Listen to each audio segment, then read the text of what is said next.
Hello po mga ka-greenie. Good day po mga ka-greenie. Saan man kayo naroroon ngayon. Good morning po sa inyong lahat. Ayan po ang aking mga succulent ngayon. Maaraw din po ba sa inyo? Dito po sa area ko ngayon sa Manila, maaraw na po. Madalas po na lumalabas si Haring Araw. At ayun po ang aking mga kangkong. Mataas na sila at padami na sila. Katabi niya yung mga mustard. Pwede na po silang gulayin sa mga susunod na araw kasi malalaki na.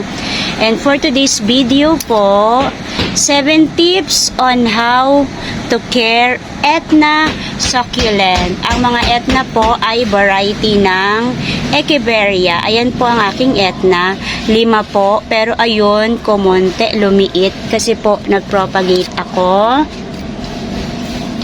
Kaya ganyan po yung natira sa kanya. At ayan po yung the rest kong mga Etna.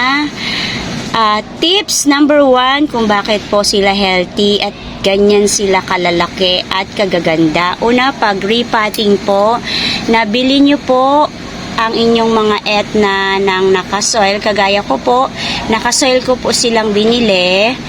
May original soil sila kasi galing silang Dangwa. Sa Dangwa kasi walang nag-air dry.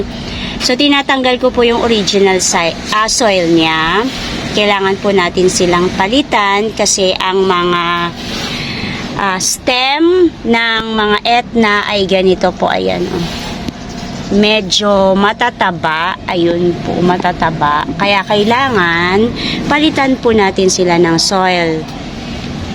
Dahil hindi po maganda yung compact na soil para sa mga Etna, mga Echeveria, lalo na dito sa lowland. Compare doon sa Benguet, Tagaytay, Baguio, mga matataas sila, kaya okay lang sa kanila na hindi tayo magpalit ng soil kapag bagong bili. Okay din po yung mga nakakabili ng naka-air dry kasi wala na silang tatanggalin ng mga original soil. So, i-air dry na lang nila ng ilang araw sa bright area or shaded area.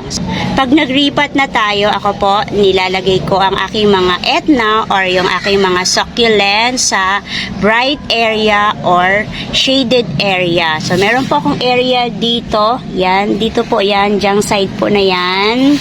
Diyan po ako naglalagay ng aking mga bagong repot na mga succulent. Hindi ko po muna agad sila pinapaarawan. Hindi muna pulsan kagaya nito.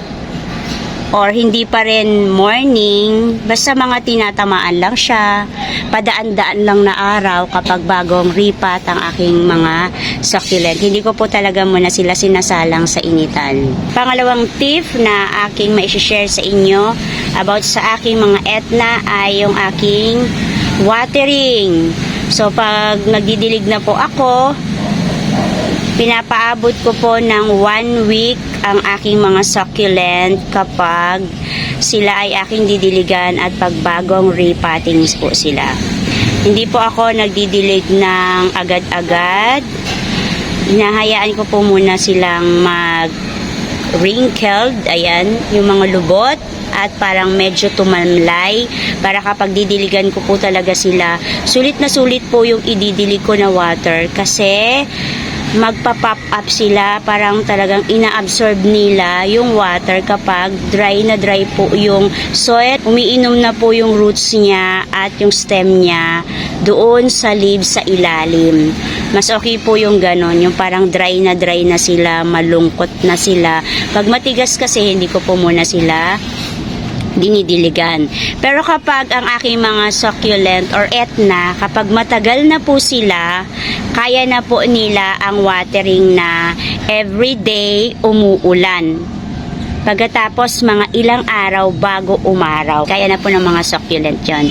Pero kapag bago pa po, kapag umulan po ngayon at didiligan ko na sila, pinauulanan ko po sila ng 1 hour. Usually po naman yung ulan dito sa Manila kapag wala namang bagyo or naligaw lang yung ulan, matagal na po yung 2 oras. Usually mga 1 oras lang o kaya 30 minutes, ayun, pinauulanan ko na sila. Pero kapag bagyo po at dilig day na nila, ilang oras ko lang po sila pinapaulanan. Pero kapag stable na po ang aking mga succulent, okay na po sila dyang iwanan. Pero dapat po sinisilip sila kasi may mga problem nangyayari kapag araw-araw umuulan at hindi nyo sila nasisilip. Maganda po na pinauulanan natin ang ating mga succulent. Mas malusog ang ating mga succulent kapag sila ay direct na nauulanan. Kasi po ang ulan ay mayroong hydroperoxide na nagpapaganda sa ating mga succulent. Para din po siyang fertilizer. So, pangatlo po, correct sunlight.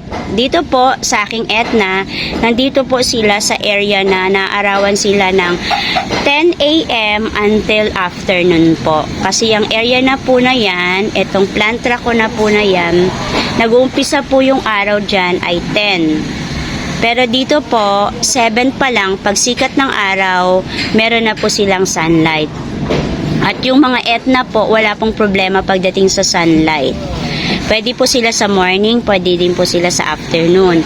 So, pag bagong ripat po, ang aking mga Etna, hindi ko po muna sila nilalagay sa full sun. Hindi ko rin po sila nilalagay sa afternoon sun. Dito po muna sila galing sa morning sun. Pag morning sun po, hanggang 11 lang po. Ayan, dahil medyo stable na po sila, pwede na po sila rito. So, nag-uumpisa yung araw dito ay 10 po until afternoon na po. Kaya po nila yan. Sapat na araw po na nagpapaganda sa ating mga succulent. Pangapat po na ating tips kung bakit ganyan po ang aking mga Etna or the rest ko pong mga succulent ay ating soil.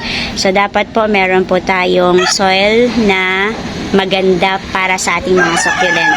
Iba-iba po kasi yung soil lang ang mga plantita at mga collector. Ito po sa akin, ang aking soil ay dapat chunky siya, buhaghag po siya para kapag uulan at pababayaan po natin ang ating mga succulent sa ulan at araw, lalaban po sila. Hindi po nila gusto yung buo, yung parang hindi sila makakahinga, sakal po yung roots nila at saka stem nila.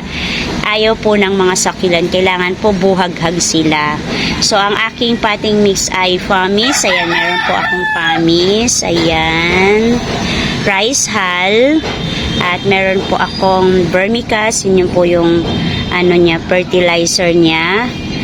At meron po akong soil ng Benguet na may compost. So, nasa inyo po yan kung ano po yung gusto nyong components ng inyong mga succulent kasi hiyang-hiyangan po yan. Or parang meron tayong kanya-kanya pong mga soil. Pero mas okay po na talagang buhaghag sila. Sa kanila, buo yung soil nila pero hindi naman namamatay. Kagaya yung nakikita ko rin sa Dangwa, buo yung mga soil na nabibili ko pero hindi naman namamatay yung mga succulent sa kanila. Depende po kasi yon. Pag nasa lowland na dito, hindi po nabubuhayan ako ng mga succulent kapag hindi ko pinapalitan ang aking potting mix. So, ayan po yung component ng aking potting mix. Ganyan po. Okay naman po. So far, so good. Kaya kapag halimbawa umuulan po ng matagal, medyo okay naman ang aking mga succulent kasi nakakahinga sila. Loose po kasi yan, yung mga soil na yan, hindi yung sakal. Panglima na tips ay ang ating fertilizer. Lahat po ng ating mga succulent, cactus, mga plants ay nangangailangan po ng fertilizer. Parang tayo po mga tao kailangan natin ng vitamins. Although may mga iba hindi nagba-vitamins pero malusog sila. Pero darating yung time na, 'di ba, nanghihina tayo, nagkakasakit tayo. Kagaya rin po 'yan ng mga halaman. So, merong nagta-thrive diyan, malusog, healthy, 'di ba? May nagsasabi na wala pong kung fertilizer nilalagay diyan pero healthy sila. Pero darating po yung time na manghihina sila, papayat sila, papangit sila. O 1 year, 2 years maganda sila. Pero pag matagal na, medyo hindi na po sila gumaganda.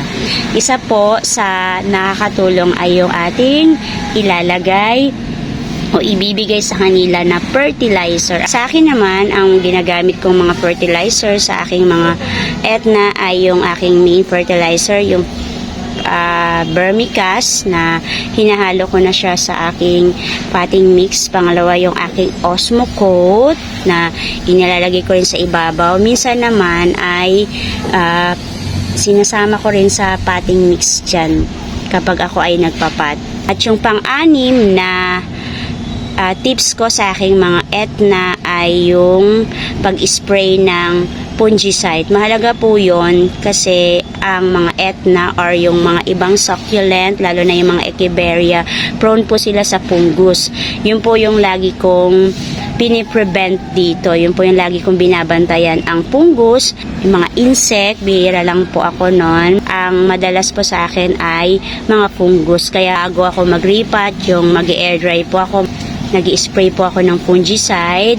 Ngayon, kapag nakapat na sila at medyo stable na sila at matagal na sila, nag-i-spray po ako 2 beses po sa isang buwan. Lalo na kapag ulan at araw, rain or shine, madalas po naglalabasan ang mga fungus. Dahil ang mga fungus ay hindi po natin nakikita kasi maliliit po sila na microorganism. Compare po sa mga insect na nakikita mo, gumagapang, pwede mo silang kurutin, sapakin, pero yung ating mga fungus ay hindi po sila natin nakikita.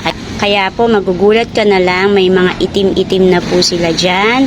Fungus na po yun. Kaya importante po na nag-spray tayo ng fungicide para po healthy sila.